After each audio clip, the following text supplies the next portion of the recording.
Pak Ustadz Abdul Somad, kami bangga ya sebagai orang Kristen di kota ini. Bapak mau ke sini. Bapak datang di kota yang memiliki rekam jejak sosial sangat buruk. Di saat usia kami masih sangat muda, tahun 99 seperti yang tadi dijelaskan Pak Wakil Wali Kota.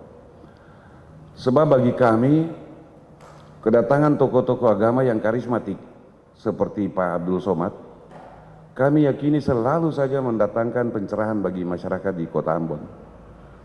Pak Abdul Somad ini bagi orang Kristen bukan barang baru ya Pak.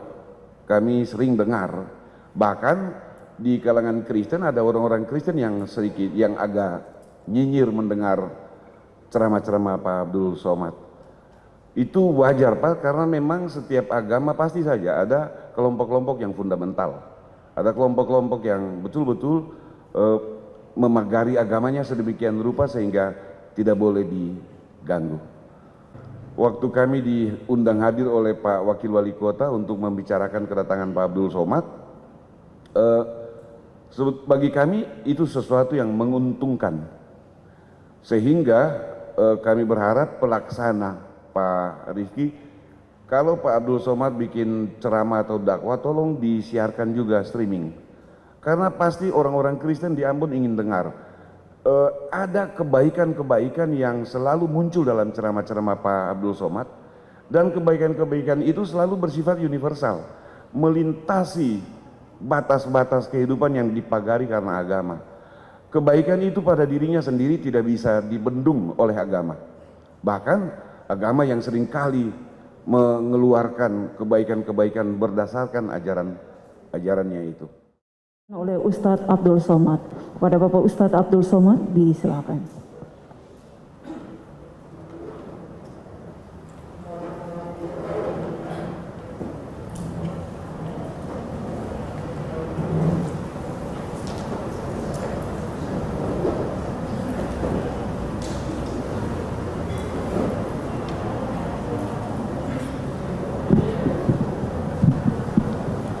Bismillahirrahmanirrahim. Assalamualaikum warahmatullahi wabarakatuh. Assalam bahasa Arabnya keselamatan. Alaikum untuk kamu. Wa dan rahmatullah, rahmat Tuhan, rahmat Allah. Wa dan barakatuh, berkah-berkah dari Tuhan. Berkah artinya lebih dari yang semestinya. Semestinya bangunan itu tahannya menurut arsitek 100 tahun. Tapi karena dijaga, dipelihara, direhab lebih dari semestinya, maka disebut dengan berkah. Kita selalu gaji, umur, ilmu, hidup ingin berkah. Makanya selalu orang mengatakan hidup ini yang kita cari berkahnya. Bahasa Arabnya salam. Orang Ibrani yang masih satu akar kata dengan bangsa Semit. Nabi Nuh punya anak 3 orang, satu namanya Sam, satu namanya Ham, satu namanya Yafes.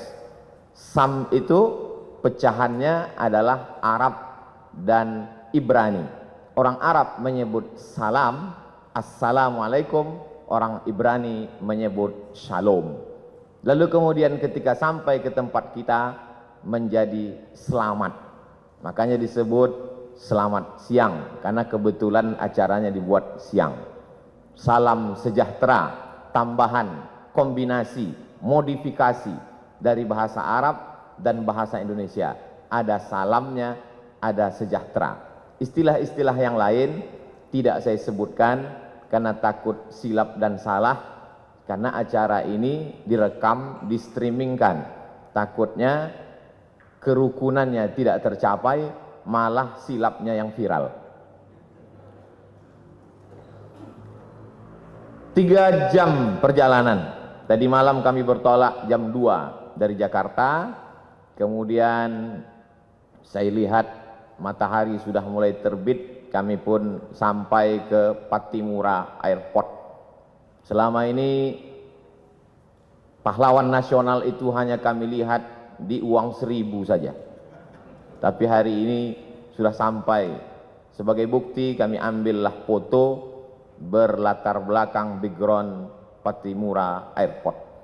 Lalu kemudian disambut oleh Habib. Habib diambil dari kata hub. Hub artinya cinta. Habib orang yang kami cinta. Karena kakeknya Muhammad SAW kami sangat cinta. Maka cucu-cucunya yang mengalir darah itu pada mereka, kami juga cinta kepada mereka. Kami sebut mereka dengan Habib. Kalau perempuan Habibah. Tapi jarang itu kami panggil karena nanti banyak orang yang marah, terutama suaminya. Lalu kemudian saya pun melihat di perjalanan ada tulisan besar sekali, "Welcome to the city of music." Barulah saya paham kenapa orang-orang Ambon ini banyak jadi penyanyi di Jakarta. Karena mereka berasal dari kota musik. Bahkan tadi begitu sampai ke atas ini pun kami disambut dengan musik. Lalu ada tulisan besar juga saya baca, Ambon Manise. Alhamdulillah makanannya sudah saya cicipi, manis. Wajah orangnya agak terhalang karena masker ini. Tapi insya Allah dari wajah beberapa tokoh kita menilai ada keramahan, ada kesenangan untuk menyambut tamu sebagaimana yang disampaikan oleh Pak Pendeta Ricardo, kemudian Bapak Pastor mewakili uskup, lalu kemudian tokoh-tokoh lintas agama. Sampai akhirnya saya pun sampai ke majelis ini bertemu dengan Bapak Wakil Wali Kota yang kabarnya sudah mendapat beberapa telepon, ada kemarahan kenapa Ustadz Abdul Somad tidak dibuat ceramah tablik akbar di Tanah Lapang. Saya melalui forum mimbar ini menyampaikan dimanapun saya tausiah hari ini tidak bisa dibuat di Tanah Lapang karena memang suasana kita sedang COVID. Tidak bisa kita mengumpulkan orang ramai. Di hotel pun paling banyak hanya 150 sampai 300 orang. Kalaulah tadi direkam itu kamera dari awal sampai akhir, bagaimana panitia ini betul-betul menjaga prokes kita. Saya di beberapa banyak tempat selama setahun dari Maret 2020 sampai 2021 ini, rasanya yang paling tertib melaksanakan prokes ini di Ambon inilah. Itu Ustadz ngomong begitu karena di Ambon atau bagaimana? Memang saya bisa tanya kepada tim. Karena di Ambon inilah sampai yang mikrofonnya pun ganti masker dah berapa kali. Saya yakin itu virus COVID tidak sampai ke atas ini. Mereka di bawah melihat, tak usahlah kita naik, cepat kita mati gitu.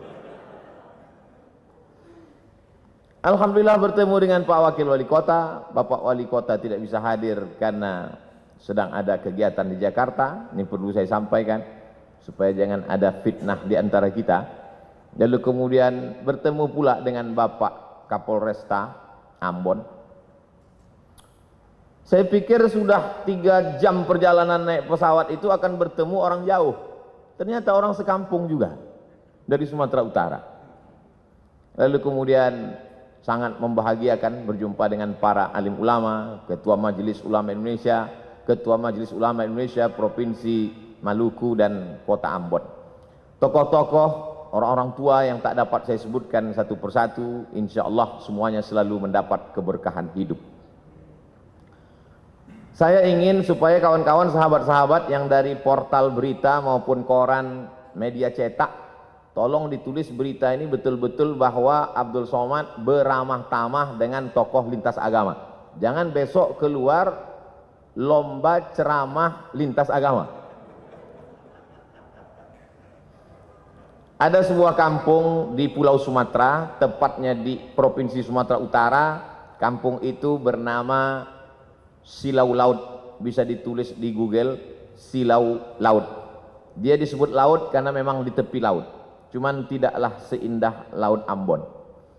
Lalu kemudian kampung itu dibuka pada tahun 1901, jadi umurnya 120 tahun. Yang membuka kampung itu kebetulan kakek dari ibu saya, namanya Syekh Abdurrahman. Ketika dia pulang dari Makkah belajar, dia dipanggil oleh Sultan Asahan, namanya Tengku Muhammad Adil, wahai tokoh agama Syekh Abdurrahman, aku beri engkau tanah di tepi laut itu, ambillah untuk bercocok tanam. Akhirnya kampung itu sekarang menjadi 3 kecamatan. Salahnya kakek kami itu dulu tidak mengurus tanah itu ke BPN. Kalau diurus saya udah kaya sekali sekarang. Lalu kemudian berdatanganlah para pendatang dari suku Jawa, kemudian Mandailing, dan sebagiannya saudara-saudara kita dari Batak Toba, yang umumnya mereka Kristen. Akhirnya sekarang kalau mau ke kampung itu melewati satu kampung yang dihuni oleh Kristen, nama kampungnya Barisan. Kami bertetangga cukup lama, sejak saya lahir 1977. Jarang saya menyebutkan tahun kelahiran saya karena banyak yang tak percaya. Disangka mereka saya masih 23 tahun. Sejak kelahiran saya sampai sekarang 43 tahun tidak pernah ada konflik. Yang Muslim, Melayu, Jawa, Banjar, ada kampung Banjar, dan kemudian yang Kristen mayoritasnya dari suku Batak Toba. Kami bertetangga, bersahabat, berkawan. Masih ingat terbayang di benak saya Pak Manurung, orang Batak Kristen yang datang ke kampung kami mengambil nira. Kami meminum nira, mereka merubah nira itu menjadi tuak, minum khas mereka. Lalu kemudian kalau orang kami memanen padi, padi itu dibawa ke kilang padi. Kilang padi itu biasanya ada di tempat suku Batak Kristen. Begitulah interaksi sosial kami. Karena memang diajarkan, wala ana abidum ma'abattum, aku tak menyembah Tuhan yang kau sembah, wala antum abiduna ma'abud, kamu pun tidak menyembah yang kami sembah, lakum dinukum waliyadin. Agamamu untukmu, agamaku untukku. Adapun untuk kemanusiaan, sosial, maka kita hidup bertetangga bersama. Saya hanya sampai kelas 2 SD saja di kampung itu. Setelah itu saya pun pindah ke ibu kota kabupaten. Di sana saya masuk SD. Di SD itu ada 2 orang yang berbeda wajahnya dengan kami, kulitnya putih. Dulu kami menyebutnya Cina, sekarang tak boleh sebut Cina, Tionghoa. Satu laki-laki, satu perempuan, agamanya Buddha dan Konghucu. Kami berteman, bersahabat, satu kelompok. Waktu itu kita di kelas tidak berbaris, tapi berkelompok. Nama belajar masa itu CBSA, cara belajar siswa aktif. Yang tahu berarti sudah tua. Kami datang berkelompok, kadang-kadang dia ke rumah kami, kadang-kadang kami ke rumah dia. Lalu kemudian beberapa tahun yang lalu saya buat reuni pertemuan SD. Jumpa lagi. Teman saya yang Tionghoa itu namanya Akyong. Saya lihat Akyong pakai peci. Saya berbisik ke kawan saya, itu si Akyong masuk Islam? Tidak. Kenapa dia pakai peci? Untuk menghormati kau. Begitulah kami bersahabat. Tamat SD tahun 1990, saya pindah ke Medan. Di Medan, kota Medan mengajarkan saya bagaimana kami di Medan hidup berbagai macam suku dan agama. Di Medan ada satu kampung namanya Kampung Keling. Dulu menyebut Kampung Keling biasa, sekarang tak boleh lagi. Karena Keling itu identik dengan orang yang hitam selalu dipanggil Keling. Jadi kalau ada orang kulit hitam, keling kali kau, kata dia. Maka dirubahlah kampung itu sekarang namanya Kampung Madras, untuk mengambil nama salah satu kota di India. Kita tahu orang-orang saudara kita dari India datang ke Sumatera ketika masa penjajahan Belanda. Ada yang mengambil upah, mengambil karet, lalu kemudian memetik tembakau Delhi, tanah Delhi yang sangat subur. Ada yang Muslim. Masjid salah satu tertua di kota Medan adalah Masjid India. Dibangun ketika Krakatau meletus dan saya diizinkan untuk menyampaikan ceramah di sana. Lalu kemudian saudara-saudara kita yang datang dari Hindu, maka mereka membuat sebuah komunitas. Kuil terbesar di Pulau Sumatera, kuil Hindu ada di kota Medan. Kuil itu bernama Kuil Sri Mariaman. Saya pernah datang ke sana, masuk ke dalam, saya lihat ternyata di depannya ada bak. Di dalam bak itu ada air. Semua tamu yang mau datang cuci tangan, cuci kaki.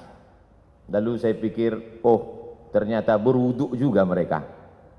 Lalu kemudian ada tulisan besar, Bagi yang bercelana ponggol, bercelana pendek, bercelana sempit, berbaju pendek, dilarang masuk ke kuil Sri Mariaman, karena ini tempat suci. Lalu saya foto baliho itu, saya share di Facebook dan Instagram, lalu saya komen di bawah, pernahkah kita membuat tulisan seperti ini di masjid-masjid kita, supaya orang tidak lari pagi, tidak menghormati tempat suci. Ada kebaikan-kebaikan yang disebarkan. Lalu kemudian ada seorang Tionghoa ingin membangun masjid. Tanahnya tanah punya orang Muslim. Kita tahu masa itu Medan dipimpin oleh seorang sultan, sultan kerajaan Melayu Delhi. Tanahnya milik sultan, tapi ini orang mau bangun masjid. Akhirnya dibangunlah masjid. Maka kalau di beberapa tempat nama masjid itu Masjid At-Taqwa, ada masjid itu namanya Masjid Al-Ikhlas. Tapi masjid ini namanya unik, namanya Masjid Chong Api. Chong Api adalah nama orang Tionghoa yang membangun masjid itu dan berdiri sampai hari ini. Kalau kita pergi ke daerah Pecinan, maka kita akan melihat rumah Chong Api dan kita bisa berkunjung ke Masjid Chong Api yang merupakan salah satu objek wisata religi. Lebih kurang 5 tahun saya tinggal di Medan. Setelah itu saya pun melanjutkan pendidikan saya ke Mesir pada tahun 1998. Di Mesir saya menyewa rumah. Saya tidak tinggal di asrama. Kami tinggal di model rumah flat. Di atas rumah, di bawah rumah. Rumah di bawah ada 3 kamar. Saya tinggal di rumah bawah. Di atas rumah Sohibul Bait yang punya rumah. Setiap bulan sayalah yang naik ke atas membayar sewa rumah. Nama tuan rumah kami itu Baba Yosef Hanna. Agamanya Kristen Ortodok Koptik. Lebih kurang 3 tahun saya tinggal di rumah itu. Kenapa Ustadz bertahan di rumah itu?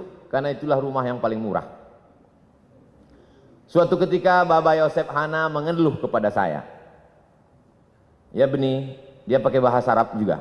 Ya Beni, anakku, saya mesti naikkan sewa rumah ini. Kenapa Baba Yosef? Karena aku kena ana musab bi saratan. Saratan cancer, kena kanker. Aku kena kanker, jadi aku mesti operasi. Salah satu income pemasukanku sewa rumah. Jadi sewa rumah ini mesti kunaikkan. Lalu saya menjawab ke Baba Yosef, kalau Baba Yosef kena kanker, kami lebih parah lagi dari kanker. Kami kena krisis moneter. Kanker juga, kantung kering. Jadi kalau Baba mau naikkan sewa rumah ini, kami akan pindah dari rumah ini. Saya lihat dia lama termenung, dia terdiam. Setelah itu dia mengatakan, tak jadi ku naikkan sewa rumah ini, tetaplah bertahan kalian di sini.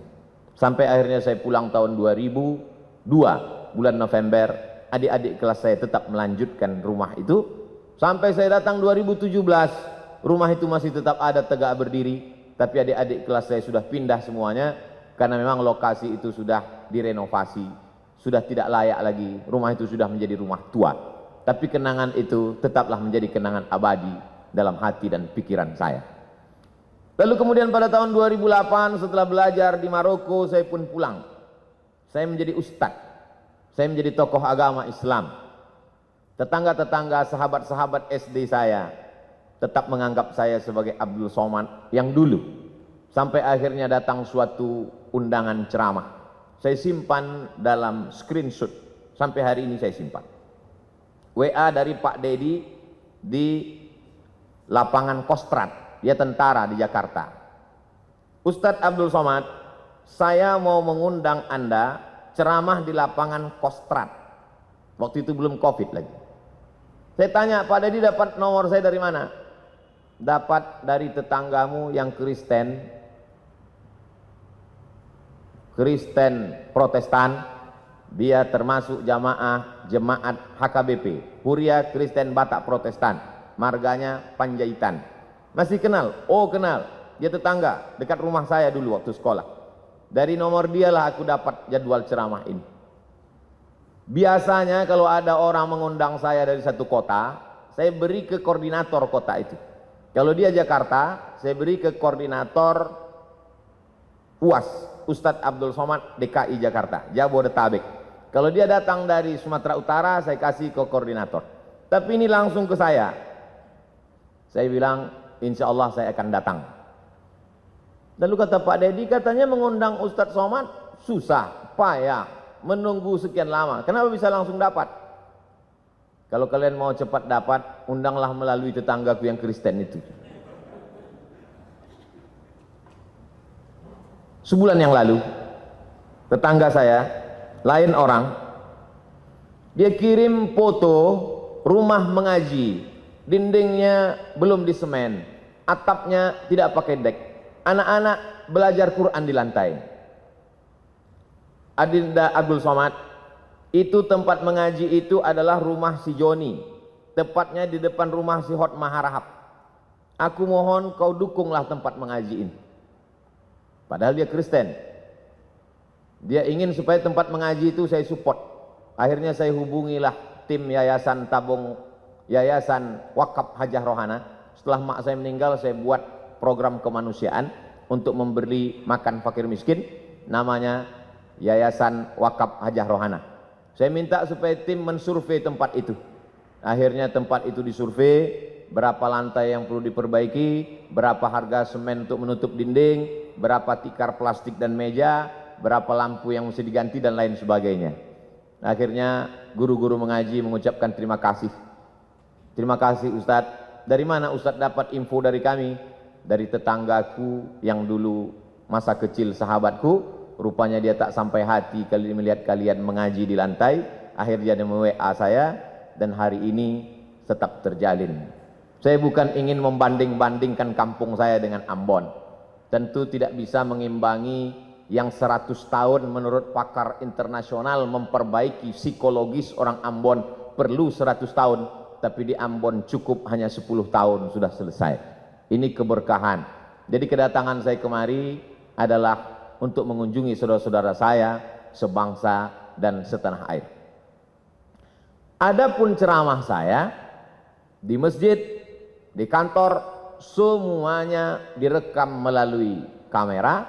Dan kalau signal di hotel, di masjid itu kuat, memang biasanya di streamingkan. Pak Ricardo, Pak Pendeta Ricardo, Bapak Perwakilan Uskup, dari tokoh lintas agama Hindu, Parisada Hindu Dharma Indonesia, maka semua ceramah saya itu di streamingkan. Begitu juga dengan yang nanti malam insya Allah. Sampaikan kepada jemaat, sampaikan kepada umat bahwa ceramah Abdul Somad streaming bisa ditonton melalui channel Ustadz Abdul Somad Official. Jangan lupa subscribe, like, and share. Sekarang subscribernya 1.700.000. Viewernya sampai hari ini 91 juta orang sudah menonton video-video itu. Dan dari 91 juta itu saya yakin dan percaya ada jemaat Pak Pendeta, ada jemaat Uskup, ada jemaat Hindu Dharma, Parisada Hindu Dharma, ada jemaat saudara-saudara saya dari kalangan Buddha. Dari mana Ustadz tahu? Saya tahu itu karena setiap kali saya pergi ke mall, saya pergi ke rumah makan, dan ketika makan masker saya buka, mereka tahu itu saya, maka makan saya terganggu karena mereka minta foto. Lalu kemudian uang hasil dari penonton 91 juta itu, hasilnya ditransfer ke nomor admin, dibelikan ke beras untuk program kemanusiaan. Setiap bulan kami membagi beras untuk saudara-saudara kita yang kurang beruntung dalam hal rezeki, tapi mungkin mereka beruntung dalam kebahagiaan hati. Kita ingin berbagi sesuatu supaya mereka juga berbagi doa kepada kita. Saya kira itu saja yang dapat saya sampaikan. Saya tidak ceramah, saya tidak tausiah. Saya hanya ingin berbagi cerita tentang Abdul Somad yang ada di medsos dengan Abdul Somad yang asli dan nyata. Karena medsos ini rakyatnya tidak jelas, netizen. Kata orang, sekejam-kejamnya Ibu Tiri, lebih kejam lagi netizen. Banyak ketika kita bertemu dengan orang di medsos berbeda dengan ketika ketemu dalam kenyataan. Dan itu fakta. Ketika jamaah bertanya, bercerita ke saya sudah lama melihat Ustadz di YouTube, di televisi, baru ini berjumpa. Ternyata lebih muda dari aslinya. Bertemu itu penting. Pernah kamu kenal si Anu? Pernah. Pernah berjumpa dengan dia? Belum. Berarti kamu belum kenal. Pernah kamu kenal dengan si Anu? Pernah. Pernah kamu duduk makan bersama dengan dia? Belum. Berarti kamu belum kenal. Hari ini kita bertemu, hari ini kita bersama, tinggal lagi makan. Ini semakin lama kata sambutan ini, maka semakin banyak dosa saya karena menahan nafsu makan. Saya ucapkan banyak terima kasih. Banyak kata-kata tidak berkenan di hati, menyinggung perasaan. Saya Abdul Somad, warga negara Indonesia, sama-sama manusia, sama-sama mencintai NKRI. Mohon maaf atas segala kesilapan. Terima kasih atas segala perhatian. Wassalamualaikum warahmatullahi wabarakatuh.